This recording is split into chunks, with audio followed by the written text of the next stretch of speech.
3 viktima nga koronavirusi me styre dhe mjeku nga Puka Hysni Shkjau. Pacientët vuanin edhe nga sëmundjet të tjera, konfirmohen 71 raste të reja. Blerta Josifi zbardh vetflimin tronditës në familjen e saj. Janisa u mbajt 15 muaj e pajet në shtëpi në Pristerin Gjallin, vdiq ku i humbi shpresat. Rinis transporti urban në Tiranë, udhëtarët janë lejuar të lëvizin vetëm me maska, por numri njerëzve në autobus sot ishte i pakët. Kriza e pandemisë sjellën ndryshimin rrënjësor të buxhetit të shtetit, të ardhurat nga taksat dhe tatimet me ulje deri në 14%.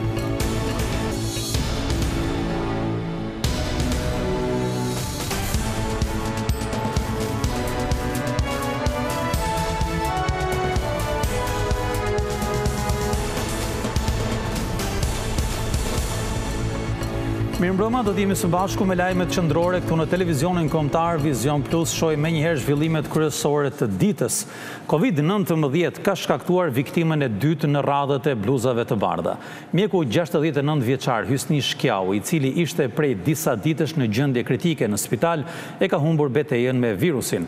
Edhe 2 pacientë të tjerë kanë ndëruar jetë, gjithashtu si pasojë e komplikacioneve, ndërkohë që janë zbuluar 71 të infektuar të rinj.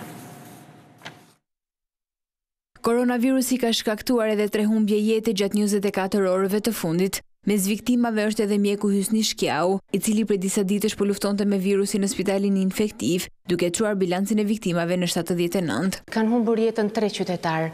Një rast mjek, 69 vjeçar nga Puka, i cili luftonte prej disa ditësh në spitalin infektiv. 2 qytetarë të tjerë, një 63 vjeçar nga Lezhë dhe një 65 vjeçare nga Tirana, nuk ka mundur të mbijetojnë ndaj Covid-19. Ndërsa Instituti i Shëndetit Publik konfirmon 71 raste të prekurish në vatra të reja i infeksioni. 24 raste në Tiranë, 8 raste në Elbasan, 6 në Durrës, 5 raste në Krujë, Kukës dhe Lezhë, 4 raste në Kurbin, 3 raste në Vlorë, nga 2 raste përkatësisht Shkoç, Shkodër, Përmet dhe nga një rast në Delvin, Vaun e Dejës, Bulqiz, Kamës dhe Fier. Në spitalin Covid-1, situata mbetet shqetësuese, pasi 9 pacientë janë në terapi intensive, ndërsa 2 të tjerë në intubim. Vijon të ketë shtrime në spitalin infektiv. Kemi 78 pacientë të shtruar, 9 janë në gjendje të rëndë në terapi intensive, 2 prej tyre janë të intubuar. 1702 të infektuar me Covid-19 tashmë e kanë fituar betejën me infeksionin, ndërsa 1183 të tjerë aktualisht po luftojnë me sëmundjen. Sipas autoriteteve, mbajtja e maskës në ambientet ku nuk respektohet distanca fizike është kthyer në domosdoshmëri. Shtimi i rasteve me koronavirus ka detyruar autoritetet që të dyfishojnë grupet e inspektimit, sidomos në zonat bregdetare për zbatimin e masave anti-Covid në biznese. Nga Durrësi, Ministre e Shëndetësisë Ogerta Manastirliu e cilësoi situatën si tepër serioze, ndërsa theksoi se nuk do të tolerohet asnjë biznes që shkel këto protokolle. Sipas ministres, kontrollet do të vijojnë me intensitet edhe në ditët në vijim. Ajo u kërkoi qytetarëve të respektojnë masat me qëllim parandalimin e përhapjes së Covid-19. Në të njëjtën linjë ishte edhe drejtori i përgjithshëm i policisë Ardi Veliu. Ai tha se krahas gjobave do të ketë edhe ndjekje penale për të gjithë pronarët e subjekteve që kapen në shkelje. Këto pamje tregojnë edhe inspektimin e bërë sot nga Ministre Manastirliu. Ndërsa presidenti Ilir Meta i kërkoi qeverisë sot të ndërmarrë një strategji të re në luftën ndaj koronavirusit.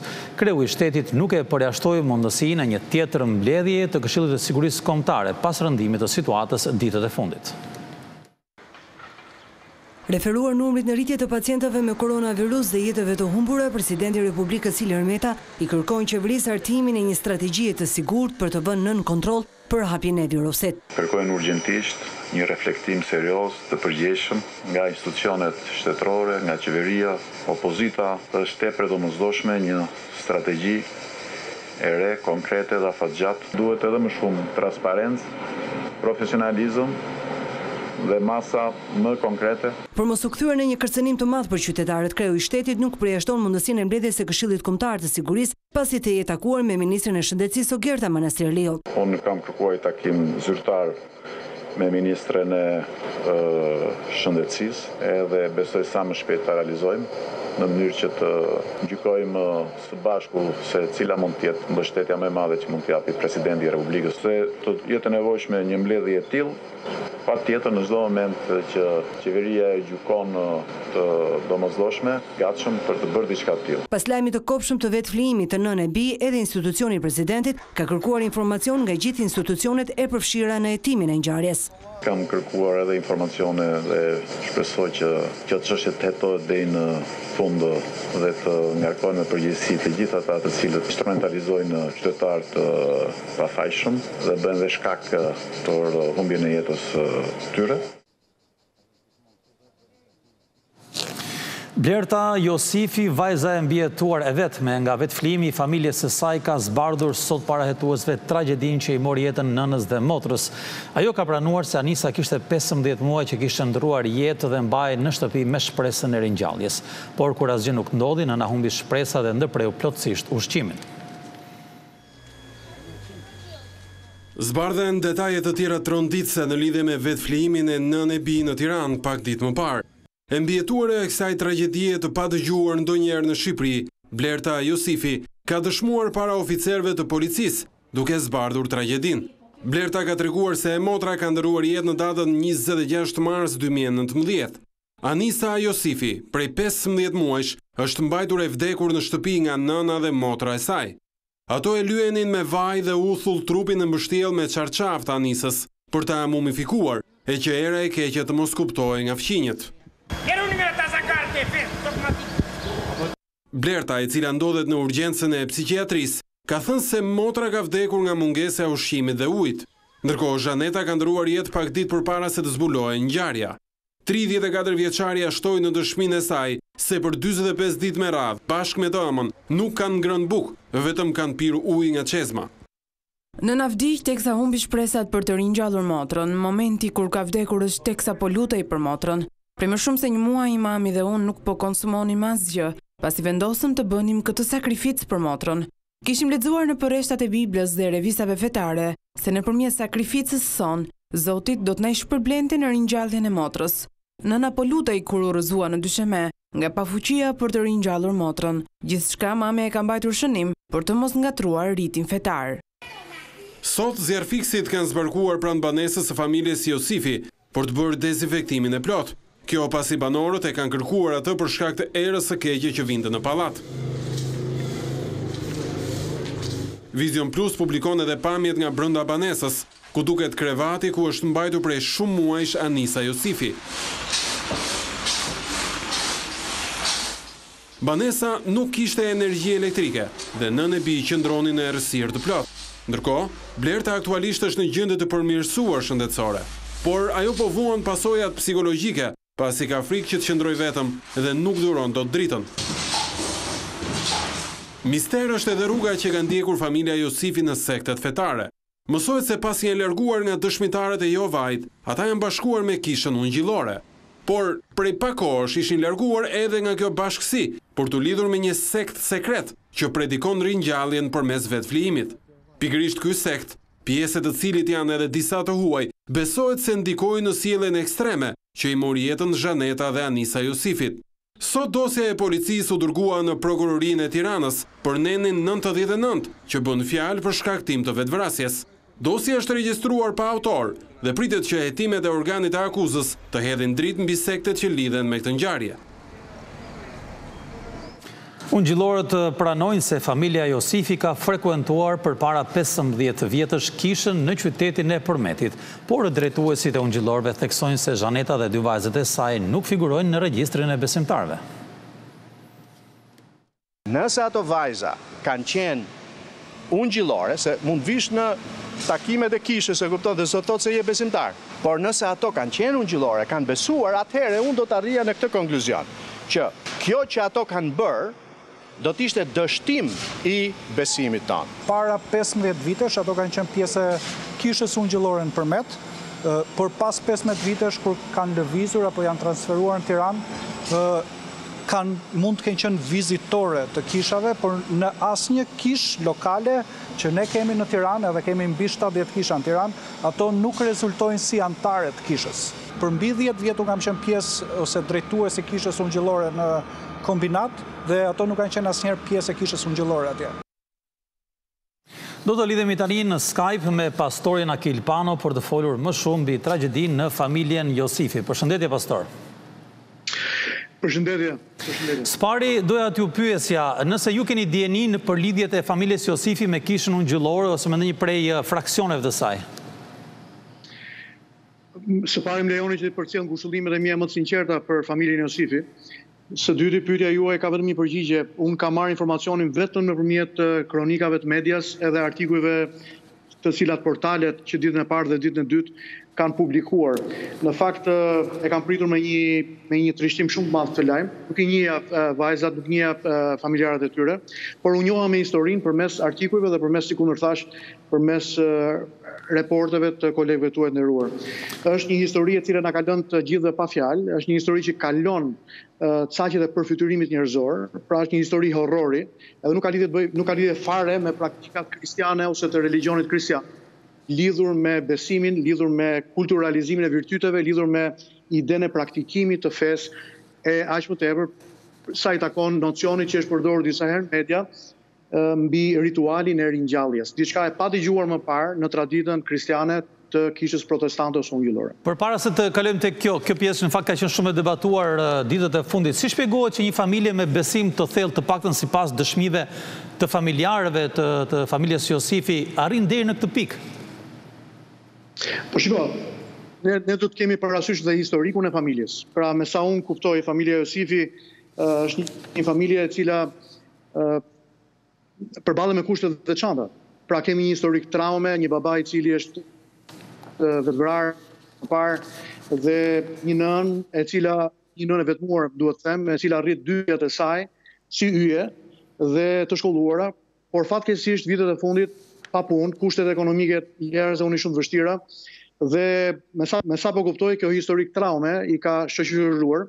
Edhe unë do ta lidhja me një konglomerat faktorësh. Përpara se të trajtojmë çështjen e religionit dhe të fesë, duhet parë psikoanaliza e këtyre personave, shikoj izolimin e skajshëm të familjes. Pra, dëgjoj rreth 2 vite me radhë, ato nuk dilin nga familja e tyre, nga shtëpia e tyre. Imagjinoni ne, në kohën e pandemisë, qëndruam 1 javë apo 2 javë brenda dhe mbritëm në kufit e surreales në botkuptimin ton. Po imagjinoni 2 vjet brenda mureve të një apartamenti të vogël në kombinat.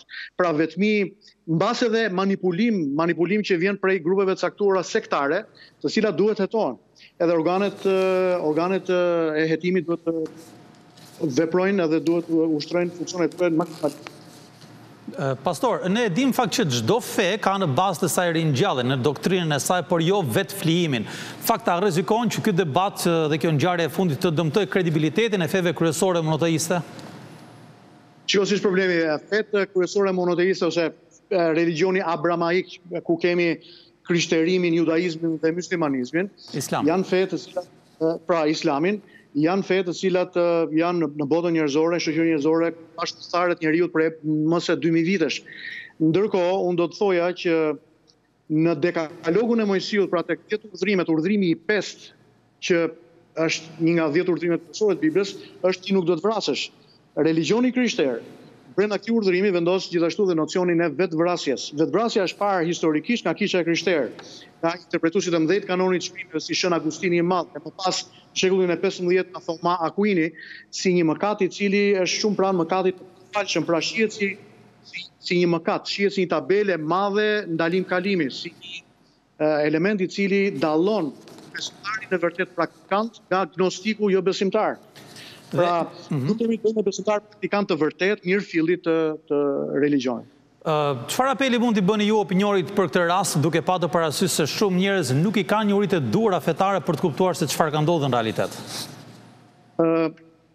Hulumtova nga ky rast dhe kuptova që në Shqipëri numri i vetvrasjeve është i lartë. Në fakt, numri i vetvrasjeve në Shqipëri është 3 herë më i lartë se numri i vrasjeve.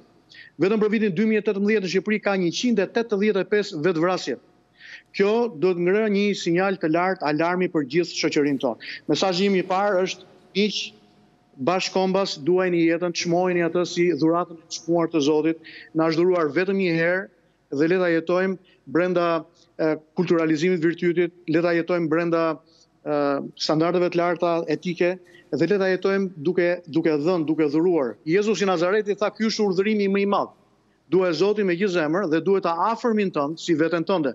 Është e pamundur që të përmbushësh këtë urdhërim të duash ta afërmin pa dashur veten.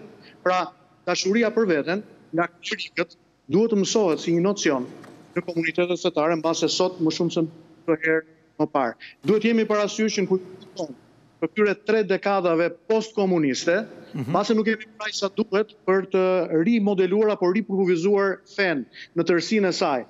Pas ti jeton në shoqëri popullare, në një shoqëri e cila ka shumë që të anatemoj fen dhe për raste të cilat pak nuk i përkasin asaj.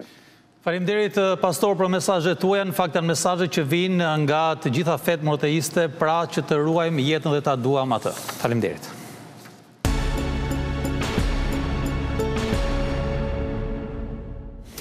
Shohim zhvillimet të tjera të ditës. Transporti urban rinisi sot punën pas disa muajsh pezullimit të aktivitetit.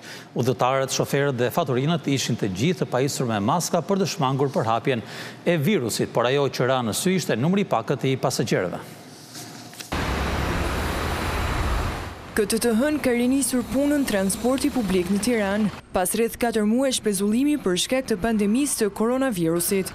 Shërbimi ka filluar këtë herë duke respektuar rregullat e protokollit të sigurisë, si pajisja me maske punonjësve dhe pasagjerëve, ruajtja distancës dhe ajrosja urbanëve gjatë gjithë kohës së udhëtimit. Por numri i pakët i pasagjerëve në disa prej linjave të qytetit duket se ka lehtësuar ruajtjen e distancës fizike. Me gjithë frikën nga përhapja e virusit, qytetarët e vlerësuan rikthimin e funksionimit të transportit publik në Tiranë. Kemi frikë. Por nuk keni alternativë tjetër transporti? Kur shkojmë të qatë bëjmë taksit, mjaftojnë lekë për to. Po për gjatë 4 muajve me çfarë keni lëvizur? Kam. Sigurisht, frika ekziston. Gjithsesi, mendoj duke zbatuar masat e sigurisë, ka një farë garancie. Po për gjatë 4 muajve që ka pasur mungesë të transportit urban, me çfarë keni lëvizur? Kemi lëvizur me makinë private të shtëpisë ose me taksi. Si pas mundësisë. Edhe shoferët nga ana tjetër u shprehen të kënaqur me rikthimin në punë. Me punën patjetër që jemi të kënaqur sepse jemi pjesa dërmuese të gjithë personelit dhe gjithë shoferëve të urbanëve janë gjithë familjarë. Me këto mbajnë familjet. Të mundohemi që t'i bëjmë mësmet, ta mirëmbajmë, ta pas orarit punës kemi urdhër që ta dezinfektojmë dhe në fillim të punës si disinfektojmë, i bëjmë pastrimet e rrugëve. Në bazë të protokollit me pastrimin dhe sistemimin e autobusave, duke bërë dezinfektimin e plot. Njerëzit pjesërisht janë të informuar, pjesa më e madhe njerëzve janë të ndërgjegjësuar dhe dinë që gjithse kush duhet të mbajë maskat sepse është për të mirën e tyre dhe për të mirën e të gjithëve.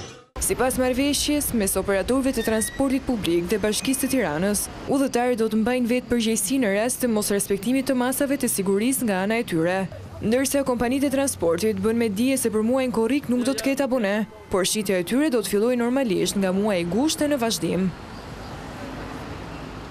Për ambasadoren e Shteteve të Bashkuara të Amerikës, Yuri Kim, zbatimi i reformës në drejtësi është një garanci për tërheqjen e investimeve të huaja.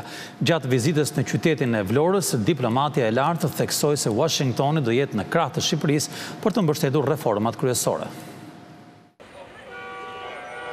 Ambasadorja amerikane Yuri Kim nisi javën nga qyteti bregdetar i Vlorës. Diplomatja e Shteteve të Bashkuara gjatë takimit me kryebashkiakun Dritan Leli e vuri theksin tek domosdoshmëria e zbatimit të reformës në drejtësi, si garanci për tërheqjen e investimeve të huaja. Është i rëndësishëm zbatimi i reformës në drejtësi dhe asaj zgjedhore në mënyrë që të ketë sundim të ligjit, që si shqiptarët dhe amerikanët të kenë besim të plot për të investuar në Shqipëri. Ambasadorja amerikane Yuri Kim e cilësoi Vlorën si qytetin më dinamik të Shqipërisë, veçanërisht për turizmin. Kisha dëgjuar gjëra të shkëlqyera për Vlorën, por duke ecur në rrugët e qytetit është tejet e qartë që ky është vendi më dinamik në gjithë Shqipërinë. Pas takimit me kryebashkiakun, diplomatja vizitoi Muzeun e Pavarësisë si dhe destinacione të tjera të rëndësishme historike. Kriza e pandemisë koronavirusit ka sjellë pasoja të rënda në buxhetin e shtetit, duke detyruar qeverinë ta ndryshojë rrënjësisht atë. Rrënja e të ardhurave nga taksat dhe tatimet vlerësohet në 14%, ndërkohë që shpenzimet nuk do të preken. Efektet ekonomike të pandemisë kanë detyruar qeverinë të rishikojë të gjithë treguesit e buxhetit, ku më kryesori deficiti dhe borxhi publik arrin në nivele rekord pa njohura më parë. Të ardhurat nga taksat dhe tatimet pritet të shënojnë një rënje prej 14%, ku utkurjen më të madhe ka tatimi mbi fitimin, të ardhurat personale si dhe sigurimet shoqërore, tregues këto që japin një tablo pesimiste të aktivitetit të biznesit dhe tregut të punës. E teksa të ardhurat janë në rënje, shpenzimet kanë shënuar një rritje prej 5.4% krahasuar me buxhetin e fillimit të vitit. Qeveria nuk e ka luksin për të shkurtuar shpenzimet, ndaj dhe investimet e brendshme kanë shënuar rritjen më të madhe, shoqëruar me fondin në rezervë për të përballuar pasojat e mundshme të Covid-19 si dhe procesin e rindërtimit. Nisur nga këto tregues, deficiti buxhetor, që është hendeku mes të ardhurave dhe shpenzimeve, të arrijë shifrën rekord për 1 miliard euro, ndërsa borxhi publik pritet të kapë nivelin e 80% të prodhimit të brendshëm bruto. Por këto shifra i referohen situatës aktuale dhe nuk përfshin skenarin për një rikthim të dytë të valës të infektuarve, apo edhe mundësinë për të marrë masa shtesë kufizuese nga ana e qeverisë. Të gjitha raportet e institucioneve ndërkombëtare flasin se ekonomia shqiptare do të vuajë pasoja të forta nga pandemia, ndërsa parashikohet se në vitin e ardhshëm ekonomia do të ndryshojë kurs, duke dhënë sinjale rritjeje. Punimet e projektit të rindërtimit në Thuman janë inspektuar sot nga kryeministri Edi Rama. I premtoi se shtëpitë individuale dhe apartamentet në Lajmën e Re do të përfundojnë vitin që vjen. Pranvera 2021 është vendosur si afati përfundimit të ndërtimit të shtëpive individuale dhe apartamenteve për banorët shtëpitë të cilëve u shkatëruan nga tërmeti nëntorit në Thuman. 164 shtëpi individuale do të ndërtohen nga marrëveshja e nënshkruar mes qeverisë dhe të ardhurave të mbledhura nga fondacionet private, ndërsa 230 apartamente nga shteti. I pranishëm në zonën ku pritet të ngrihet një lagje e re, ku investimi përfshin edhe gjithë infrastrukturën mbështetëse. Kryeministri Edi Rama tha se një vit pas lëkundjes sismike, që i mori jetën 51 personave dhe shkatërroi me mijëra shtëpi, shumë prej objekteve të shëmbura do të jenë në fazë ndërtimi. Punohet intensivisht, proceset kanë qenë shumë të ngjeshura, fatkeqësisht interferimi i epidemisë na vonoi pak, absolutisht në 26 nëntor, një vit nga tragedia, gjërat do të jenë dukshëm ndryshe. Hapim dyert e shumë shkollave dhe do të hapim dyert e jo pak shtëpive. Nga qytetarët ai kërkoi mirëkuptim pasi plani i rindërtimit është kanalizuar dhe deri në mbyllje të 2021-shit, shumë ndërtesa si banimi apo shërbimesh do të kenë përfunduar. Opozita sulmoi sërish nismën për ndërtimin e rrugës kombëtare Milot Fier. Dokumentet e tenderit ende nuk janë bërë publike dhe sipas Partisë Demokratike, qeveria po fshet të dhënat që tregojnë sipas saj se ky projekt është një aferë e madhe e korruptive. Partia Demokratike ka akuzuar qeverinë se ende nuk ka publikuar dokumentacionin e tenderit të shpallur disa ditë më parë për rrugën Milot Fier. Antari i kryesisë së PD-s, Nkeleta Libeja, ka cilësuar projektin e kësaj rruge si një prej vendimeve më korruptive të qeverisë Rama, duke ngritur disa pikpyetje. Kush e mori vendimin që rruga të bëhet me koncesion? Si u përzgjat konsulenti i rrugës 1.2 miliard euroshe? Belinda Balluku duhet bëj transparencë dhe të mos fshihet pas fjalive me dy kuptime. Shqiptarët, të cilët ajo dhe Edi Rama duan t'i detyrojnë të paguajnë 17.4 euro për një rrugë, e cila është ndërtuar aktualisht në më shumë se gjysmën e saj, kanë të drejtë të njihen me çdo akt. Opozita ka paralajmëruar se ditën që do të vijë në pushtet do të verifikojë çdo detaj të koncesionit Milot Fier. Një studim i Bashkimit Evropian vëren se Shqipëria ka kapacitete të shumta për zhvillimin e akuakulturës. Vetëm në Vlorë dhe në Sarandë mund të ketë një prodhim vjetor që arrin deri në 10.000 ton peshk në det. Vlora dhe Saranda janë dy zonat prioritare për zhvillimin e akuakulturës në vend. Ato janë përcaktuar pas një studimi të zhvilluar nga ekspertët e Bashkimit Evropian, ndërsa pritet që të prodhojnë deri në 10.000 ton peshk. Nëpërmjet fondeve të Bashkimit Evropian kemi bërë studim pikërisht të gjithë sektorit dhe kemi arritur në konkluzionin që kapaciteti i Shqipërisë për akvakulturë është rreth 10.000 ton në det. Dhe po të fusim këtu pastaj dhe në uret e brendshëm, pra akvakulturën në për rezervuare dhe liqene artificiale, atëherë shkojmë rreth 15.000 dhe mund shkojmë deri në 20.000 ton plus të prodhimit të peshkut. Duke e cilësuar si një sektor të rëndësishëm të ekonomisë blu, ministri u shpreh optimist se Shqipëria përmes prodhimeve të saj në akvakulturë do të arrijë të konkurrojë denjësisht me vendet e tjera në tregjet e BE-s. Ne kemi pranë si Greqinë dhe Turqinë që janë kampion përsa i takon akvakulturës, por megjithatë produktet tona, pra sidomos të gjirit Vlorës, konkurrojnë denjësisht në tregjet italiane. Deklaratat ministri Çuçi i bëri nga gjiri i Vlorës, ku inspektoi nga afër zonat e rritjes së Kocës dhe Levrekut. Aktualisht prodhohen rreth 3.200 ton peshk, ndërsa investimet në stabilimentet e prodhimit vlerësohen në rreth 25 milionë euro.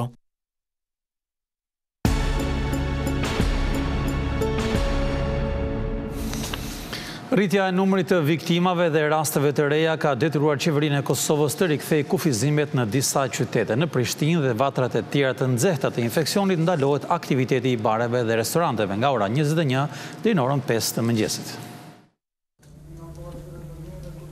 Qeveria e Kosovës ka vendosur të rikthejë fashat orare të lëvizjes në zonat që paraqesin shtim të rasteve me COVID-19. Nga kjo e hënë, do të ndalohet qarkullimi në Prishtinë, Ferizaj, Prizren dhe Vushtri nga ora 9 e mbrëmjes deri në orën 5 të mëngjesit. Gjithashtu, përdorimi i maskave është i detyruar në ambientet e mbyllura. Mbyllen të gjitha lokalet e gastronomisë nga ora 21 deri në orën 5 në mëngjes. Jashtë kësaj periudhe, pra jashtë këtij kufizimi, lejohet puna vetëm në hapësira të hapura, gastronomia në hapësira të hapura dhe ajo që quhet take away, merr me vete. Një ditë më parë në Kosovë humbën jetën 9 pacientë infektuar me koronavirus. Ata vuanin edhe nga sëmundje të tjera bashkëshogjëruese, ndërsa në 324 testime të kryera, 152 raste rezultuan pozitiv ndaj COVID-19. Ndërkohë, situata epidemiologjike është përkeqësuar edhe në Serbi. Për këtë arsye, Greqia fqinje ka mbyllur kufit për qytetarët serb. Sipas autoriteteve përkatëse, do të lejohen vetëm udhëtimet e domosdoshme përmes një leje të veçantë. Këto kufizime do të zbatohen të paktën deri më 15 korrik. Gjatë ditëve të fundit, Serbia ka regjistruar më shumë se 300 raste të reja infeksioni çdo 24 orë. Në Maqedoninë e Veriut, shkalla e infeksionit llogaritet të jetë rreth 10%. Gjatë 24 orëve të fundit kanë humbur jetën 5 pacient, ndërsa 172 të tjerë fatmirësisht janë shëruar. Bashkimi Evropian nuk humb kohë dhe vendos rinisjen e dialogut mes Kosovës dhe Serbisë. Kryeministri Abdullah Hoti dhe presidenti Aleksandar Vučić do takohen në Bruksel në datën 12 korrik për të diskutuar arritjen e një marrëveshjeje. Prishtina dhe Beogradi do t'i rikthehen tryezës së bisedimeve në Bruksel më 12 korrik, duke shënuar kështu rinisjen e dialogut me ndërmjetësimin e BE-s, i cili u ndërpret 2 vjet më parë. Pas debateve mbi kryesuesin e dialogut kosovar, zëdhënësi i Unionit për politikën e jashtme Peter Stano bëri të ditur se Kosova do të përfaqësohet nga kryeministri Abdullah Hoti. Mund konfirmoj se këtë të diel, më 12 korrik, kryeministri i Kosovës Abdullah Hoti dhe presidenti i Serbisë Aleksandar Vučić do të vinë në Bruksel për një takim të nivelit të lartë të ndërmjetësuar nga Bashkimi Evropian. Ky do të jetë takimi i parë për dialogun që nga nëntori i vitit 2018. Të dyja palët do të pritet nga përfaqësuesi i lartë Josef Borrell, si dhe nga i dërguari special për dialogun Miroslav Lajçak. Tu kemi përfunduar dhe me lajmet qendrore. Faleminderit dhe miru takofshim.